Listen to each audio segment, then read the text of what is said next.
Have you ever met someone who just won't explain their choices? You ask them why they did something, and they give you a brief answer, or simply say, "I just wanted to." No justification, no defense, no elaboration. It can feel frustrating, even dismissive, but psychology suggests these people aren't being difficult.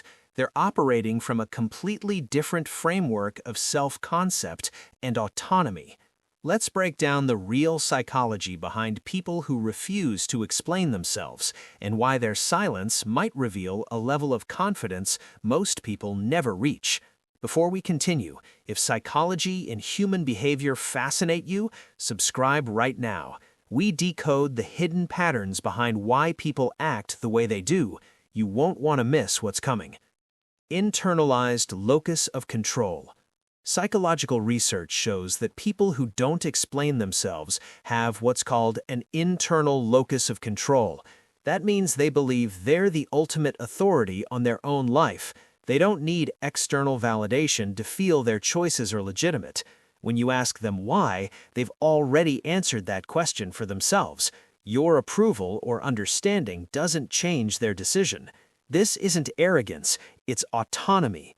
Studies on self-determination theory reveal that people with strong internal control are less anxious, more decisive, and more resilient to criticism.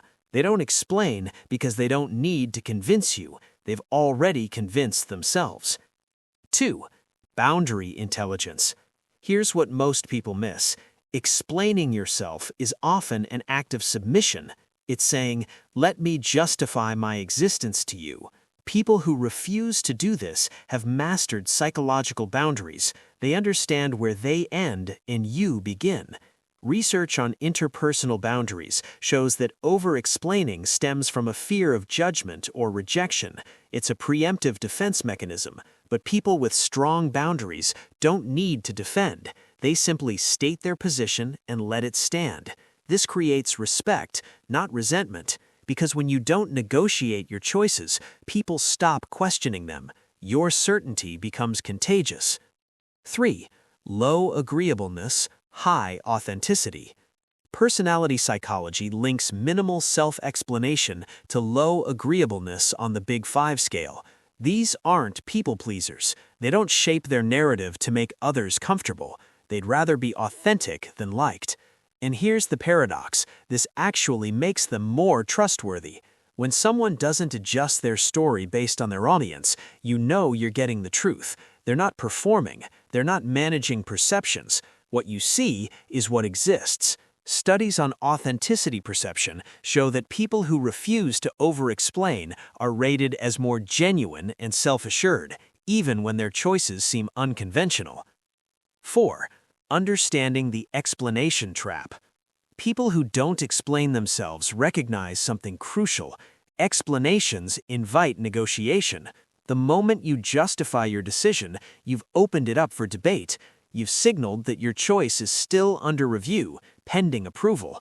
Behavioral research shows that over-explaining weakens your position. It suggests uncertainty. Think about authority figures, leaders, effective parents. They state decisions clearly and move forward. They don't justify endlessly because justification erodes authority. People who refuse to explain have internalized this principle. They know their energy is better spent living their choice than defending it. 5. Non-reactivity. Most people explain themselves because they can't tolerate being misunderstood. The discomfort of someone thinking badly of them creates anxiety, so they explain, clarify, justify, trying to control the narrative. But people who don't explain have developed non-reactivity. Psychological studies on distress tolerance show they can sit with discomfort without trying to fix it. Someone misunderstands them? That's okay. Someone disapproves? That's their right. They've separated their self-worth from others' opinions. This is advanced emotional regulation. They're not indifferent to people, they're just not enslaved by their perceptions. So when you encounter someone who won't explain their choices, don't assume they're being cold or secretive. They might just be operating from a place of deep self-trust. They're not avoiding accountability, they're refusing to perform for an audience that doesn't matter. Their silence isn't disrespect, it's self-respect. Because in a world where everyone feels entitled to your reasoning, the ability to simply say, "because I chose to," is a radical act of autonomy. If understanding human psychology is your thing, hit subscribe. We're exploring the minds behind the behaviors everyone notices but nobody explains. Join us.